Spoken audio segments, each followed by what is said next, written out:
channel. I'm so excited that you're here. Today is going to be a really valuable video for you. I'm going to give you my top 10 tips to have not only a positive birth experience, but also a really empowering one that you can walk away from thinking, I cannot wait to do that again. If this is the first time that you're here, my name is Kitty Hackle. I'm a registered general nurse. I'm also a lactation consultant, IBCLC. I'm also a birth and postpartum doula, hypnobirthing educator, and antenatal educator. I'm mama to 2 little people and stepmom to my gorgeous stepdaughter Jess. And I create content around trying to conceive, pregnancy, birth, breastfeeding, and postpartum and motherhood. So a real nice mixture of things. And if you are in that phase in your life, I hope that you stick around. So do hit that little subscribe button down below and the notification bell if you don't want to miss my next video. Let's dive straight into the 10 tips. So my tip number 1 is to get romantic during your labor. So when we talk about hypnobirthing and the process of birth, it's all to do with our hormones, that cocktail of hormones that is surging through our body when it comes to bringing on those labor surges or contractions, if you might call them that, and making sure that our baby gets from inside to outside. So when we're talking about hypnobirthing and having a pleasurable or enjoyable birthing experience, we want to work on how we can hack those hormones. And when we talk about hacking our hormones, we're of course talking about our oxytocin and our natural pain relievers, so those endorphins. So we want to look at what we can do to keep those 2 hormones up at an all-time high, to make sure that our experience of those sensations, our perception of those surges is one of pleasure and enjoyment. So let's think about what we can do. Thinking about what we can do to boost our oxytocin. We're talking about romance, we're talking about privacy, we're talking about dimming the lights. Oxytocin is the accelerator of birth. And in order to have that accelerator kind of boosting at an all-time high, we want to be thinking about how we can protect our space. Think guardian of the cave, think romance, think this is going to be the biggest date of your life. So if you can, get cozy with your partner in bed. If you're on your own, get solo with it. You don't necessarily have to have an orgasm, but kissing and cuddling and feeling romantic and feeling safe is so, so important. It completely changes your perception of those surges, moving them from a place of pain to a place of power and maybe even pleasure. So I did this in both of my labors from a personal perspective.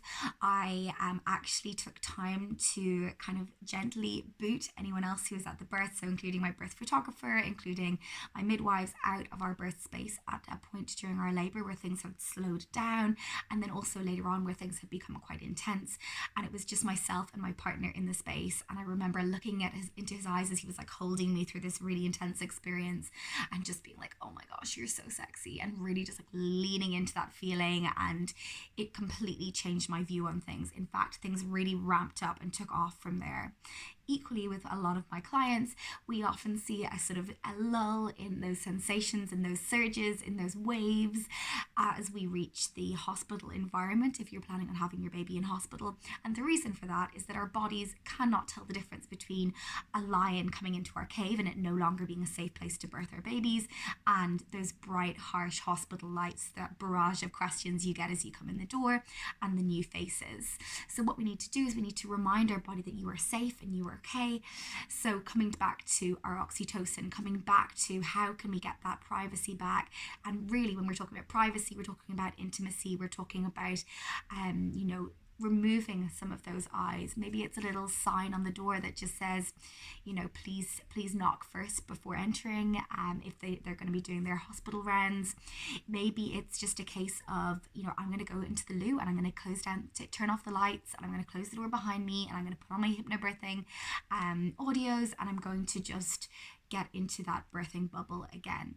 So thinking about our oxytocin, thinking about what we can do to drive that, to make sure that we get that lovely bounce back factor as baby places that nice pressure of the head on the cervix with those lovely endorphins, so our natural pain relievers.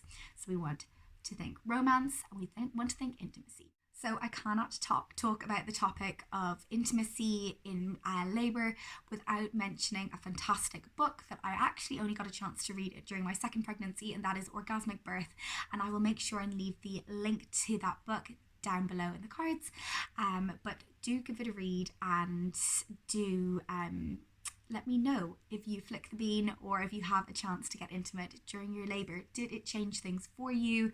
And if so, would you recommend it for somebody else if they are going to be going into meeting their baby and their experience? So my tip number 2 is to exercise and move your body during your pregnancy. And if you are watching this and you're in your first trimester and feeling all of the fatigue and all of the nausea, this might not be sounding good to you at the moment. And if that is you, my heart goes out to you, because I've also had 2 pregnancies where I felt all of those symptoms and did not feel like bouncing out the door to go for a walk in those first few weeks. So sit tight, and I hope you feel a little bit more back to yourself soon if that is you. If that is not you and you're feeling good and you're feeling well, exercising during your pregnancy has so many benefits, including reducing the likelihood of you developing preeclampsia, gestational diabetes, and having other issues like back pain, constipation that can be common symptoms during your pregnancy. I also love to encourage women to move their body during their pregnancy because it has a great impact on your labour and birth experience. Labour, and particularly for first time babies, is a marathon, and the stronger you feel going into it, the stronger you're going to feel during it, and it's going to have a great impact on your postpartum recovery as well. So the guidance around this from the ACOG and from the World Health Organization is that we get an average of 30 minutes of exercise per day. So this for you might be a gentle walk, it might be going swimming, it might be doing some prenatal Pilates. I love that. I've only just started doing that my last pregnancy with my beautiful colleague Pam, who I will link her Instagram down below. I know I've shared her before. But it's really fantastic for just sort of overall wellness and a little bit of kind of birth preparation thrown in there as well, sneakily. But the guidance around what we should be taking up versus what we should be starting, what we should be continuing, is that whatever you've been doing pre-pregnancy, you can continue to do while you are pregnant. For instance, if you were previously doing a lot of running, you can continue to do running during your pregnancy. If you have never run before in your life, it's not encouraged for you to take up running while you were pregnant. The reason for that is that it's a new movement for your body, and during pregnancy you have a massive surge and release of the 2 hormones, progesterone and relaxin, and both of those have a sort of softening, relaxing effect on all of our muscles and our ligaments. So we want to make sure that we're avoiding any kind of injury during your pregnancy. But get your body moving, do something that makes your body feel good, try and get your heart rate up a little bit, and both your body and your baby will thank you for it. My tip number 3 is to start practicing hypnobirthing. And while yes, I'm obviously an advocate of this because I teach hypnobirthing, what hypnobirthing does is it works to kind of rewire your brain for birth. We are constantly surrounded by this negative association that we have with birthing our babies. We constantly hear the negative stories. Our neighbour down the road wants to tell us how she was in labour for 10 million years before she had her baby. The next person that we meet only wants to tell us their negative story too. And while there is certainly space for those not so positive stories to be heard, it means that those women who have experienced really positive labours and positive births feel bad for sharing theirs. So as a result, we only have this negative story ingrained in our minds. We're pretty much told from our childhood that labour and birth is a scary, painful thing. What if I were to tell you that in fact our bodies were not made to experience labour being painful? What about changing the perception of pain to that of power? What about pleasurable, comfortable, orgasmic birth being a possibility for you? So when we teach hypnobirthing, we are rewiring and reprogramming our minds for a more positive birth experience. We are looking at changing how we experience the sensations and the surges of birth to a more positive outlook. We are working with grounding techniques, breathing techniques, doing positive affirmations, creating different tools that you can use during your toolkit that you can pull out during your experience of birthing your baby, so that not only you can leave with a more comfortable birth experience, but one that leaves you feeling empowered and excited to do that all over again someday. So if you are looking to practice hypnobirthing or you are looking to learn a little bit more, make sure and check out the video that I'll have linked where I describe a little bit more about why hypnobirthing works and what you can expect from a typical hypnobirthing course. And if you are looking to do a course with myself, I have a small amount of availability to do virtual classes, but also I have an e-course that you can sit on the sofa and wear your jammies and sit with a cup of tea and watch in your own time with lifetime access. So I'll make sure and link that down below as well. So my next tip is to use combs during your labour. Yes, combs, literal hair combs. These are cheap and cheerful from the pound shop, and what you want to be doing with them is as your surge comes more like a wave, so it's rising to a crest or a peak before ebbing away, you want to be grabbing your combs along the midline of your palm, face down like that, or teeth down like that, and holding onto them like this. So you can use two or you can just use one in your hands, and you are holding them and focusing the sensation, so holding them quite tightly in the middle of your palm of your hand. The idea of this working is in two ways. The first one is distraction, so it works on that kind of pain pathway, and because your hands are at a point that is above your uterus where your sensations are of course coming from, your brain can only process one sensation at a time. So of course it meets the one that is closest to your brain pathway, so it will process the sensation of the teeth digging into the palms of your hands.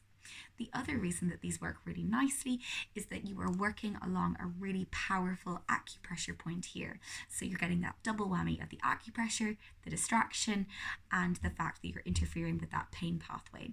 So give it a try, let me know how you get on. My next tip is one of my personal favorites, and that is to labor in water. So this might be for some people, if you only have a shower accessible to you, having the hot water run on your lower back, having it run on your belly.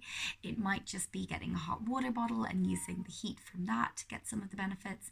Or you might be lucky enough to be able to either rent or use a birth pool or your own bath at home. The idea with this is that you want the water to be pretty hot, in and around 37 degrees centigrade, and you want the water to come up over your bump.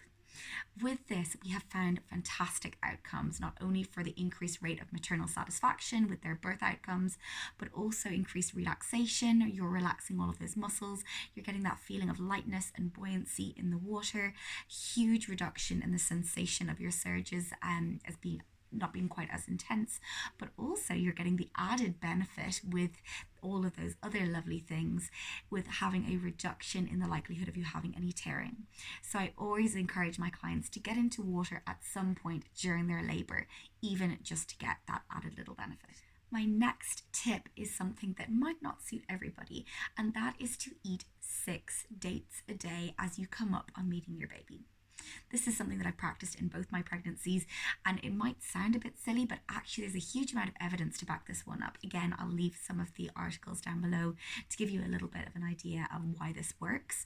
The reason with everything is that it comes back to hormones, and in dates we have a prostaglandin-like effect when we eat 6 of them a day. So it doesn't have to be medjool dates, it can just be date fruit. But with 6 dates a day, you have this softening, ripening effect on your cervix.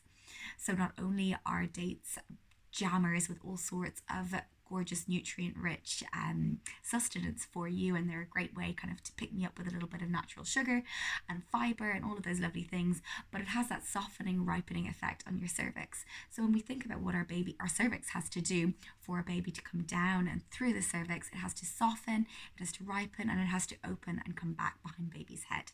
So our cervix needs to do quite a lot. So anything that we can do to help prepare that. And the evidence that tells us what 6 dates a day does is that those women who ate 6 dates a day versus those who did not had significantly more likelihood of going into spontaneous labor. And on examination, vaginal examination, when they arrived at the hospital, their cervix was more likely to be softer and more open than those who did not have those dates in their pregnancy. So add them to smoothies, add them to use a date syrup if you're sweetening cookies or baked goods at home, and enjoy them. Try and sneak them in a way that means that you can have a little something to look forward to. My favorite personal way of using them is filled with like a nut butter, and then you put melted chocolate on top and then put them into the fridge or freezer, and they're just so good. It's like a healthy Snickers bar. My next tip is to optimize your baby's position before you go into labor. Again, this is something that you can do during your pregnancy. And the reason this is so important is because our baby doesn't just fall straight out. In fact, our baby has to navigate our pelvis and literally spiral through the pelvis. Think of like a key in a lock. We have to wiggle the key to get the right fit. So our baby has to move and navigate through the pelvis to be born. And a lot of the things that we do when we are working very hard, if we're maybe sitting in a car an awful lot or sitting at a desk, is we slouch or we slump. So what we actually want to be doing is making sure that we are encouraging the heaviest part of our baby, so their back, to come and fall forward to the front. So lots of forward leaning positions, inversions are fantastic. Check out the Spinning Babies Sisters if you haven't yet. Check out the little video that I have on my Instagram of my daily must-have movements that I did in pregnancy to make sure that our baby had the shortest spiral through the pelvis. You may have heard of babies who are in a position where the heaviest parts of their back is facing your back, and those mums have significantly longer and more uncomfortable labors and births. So optimize your baby's position in what we call an LOA position, where the back is to the front. So if you were to like palpate your belly, you would be feeling like a consistent hard shape, which is baby's spine to the left hand side of your belly, and then all the kicks and flutters and irregular shapes to the right hand side. That is how you know that your baby is in a good position, and I will try and link something about belly mapping down below as well. So many links in this description box. But optimizing baby's position before labor actually begins is a fantastic way to make sure that your baby has the easiest and quickest route and you have a much more comfortable labor experience. Similarly to that last point about optimizing our baby's position, we want to make sure that we can move in our labors. So gone are the days and the ideas that you have to be like up in a bed lying on your back. We want you to be doing actually the complete opposite. I like to come back to that idea of UFO, upright, forward, open positions. So when we think about the ways that we can help baby to navigate the pelvis, we are tuning into our body and we are giving plenty of opportunity for our baby to turn. So that might be going up and down the stairs, that might be going down onto all fours, that might be side lying in an exaggerated left lateral position, that might be getting onto your birthing ball. There are lots of different ways that you can move your body in labor. And instead of trying to think about what can I do, yes, you can totally have a plan and have like a sort of hopscotch style design of like 20 minutes on the ball, 20 minutes, facing the back of the toilet, 20 minutes in the shower. Or you can just say, okay, by coming back to that kind of calm space in my brain, I'm going to be able to better tune into my body and feel what my body is actually telling me to do. Because our bodies are really clever in helping you to encourage baby out and then navigate the pelvis in a way that is very holistic and has very little actual thinking to it. So think UFO, upright, forward, open. If you can, try and stay off your back. What happens when we're on our back is that it's encouraging the heaviest part of baby's back to spin to the back. So you end up with that back-to-back position or an OP position, which is a lot more uncomfortable, like I was saying. But also, if you imagine your tailbone, which everybody has, is facing this way. So if baby's trying to come out, they have to actually go uphill. So if we can turn that around on an all fours position or an upright or a squatting, lunging position, a runner's start position, baby's head can come down and out with the ideal likelihood of having an intact perineum, that area between your vagina and your bum. So much less likelihood of tearing, much easier position to deliver your baby in, and a much more instinctual position. So it means that our surges are much less intense and as a result, much more enjoyable birth experience. So we're nearing the end now, and the second last tip is something that is quite fun and a little bit more like something you haven't come across before, and that is to relax your face, your lips and your jaw during your surges. And what happens here is when we think about our baby moving through our pelvis and through our vagina, we want to keep everything soft and loose. We want our baby to be able to navigate that with great ease. And one of the biggest things that you can do is when we think about relaxing our face. So one of my fantastic colleagues has coined the term floppy face, floppy fanny, and I kind of love it. I think that it's something that sticks really well in your head. If you aren't following her already, do go and give her a follow. I will try and link her page down below, but Emma has got some fantastic like imagery and really great posts over there as well. So remembering that as like almost like an affirmation for yourself. So there's different ways that you can practice this kind of idea of keeping everything soft and loose and open down below. And we're thinking about those same sphincter muscles. So we've got kind of as an idea of a sphincter around here, which is we want to keep nice and soft, as well as that we have the same sphincter down below with our cervix and also with our bottom. So we want to be keeping those sphincter muscles that are normally like this, nice and soft and loose for our baby to help navigate the pelvis well. Okay, so we are getting close to the end now, and at point number 9, this is a fun one and also something that a lot of us don't really think much about. Oftentimes we will prepare for having a positive pregnancy, we prepare for maybe meeting our baby afterwards, maybe we prepare for how we're going to manage in labor, but we don't oftentimes think about how we're going to meet our baby, so the actual pushing phase. And when it comes to doing active pushing, it's not something that I recommend. In fact, if you have no pain relief on board, i.e. no epidural, or you haven't got something that is stopping you from being able to feel what is going on down below, so no spinal block, you should be able to feel yourself having that urge to bear down or meet your baby yourself as your baby's head meets that lovely hammock or sling of muscles known as your perineal body. So as your baby's head comes down to meet that, you will feel almost what I can only describe as the opposite end of a vomit. So when you need to do puke and all of a sudden you just have to, you're overwhelmed with that sensation of you have to do it, there's no way you can stop it. It's the same, only the other end. So what I want you to think about is how you're going to breathe when you're meeting your baby at that point. And actually what I want you to remember is to keep your face and your jaw and your lips nice and soft. And this is something that actually you can practice the whole way through the end of your pregnancy, when you are practicing your birth breathing, when you're practicing that lovely up breathing, when you're keeping that nice slow exhale, just to remind yourself and your body that you're calm and you are safe. But also if you're going to be practicing perineal massage, which I talk about in another video, it's a great opportunity to practice keeping everything soft down below. So as your baby's head comes through the vaginal canal, we want to be keeping our vagina nice and soft and flexible and supple and open, and reducing the likelihood of tearing and making for an easier entrance for your baby into the world. So the affirmation that I want to bring with you for point number 9 is floppy face, floppy fanny. And this is not a terminology or an affirmation that I've coined myself. I cannot take ownership over it, but my fantastic doula colleague Emma is actually the owner of this this term, and I adore it. I think that it's really easy to keep sticking in your head, and it's a fantastic one to like stick on your fridge or stick in your birthing space somewhere that you're going to remember as your baby's head is coming through.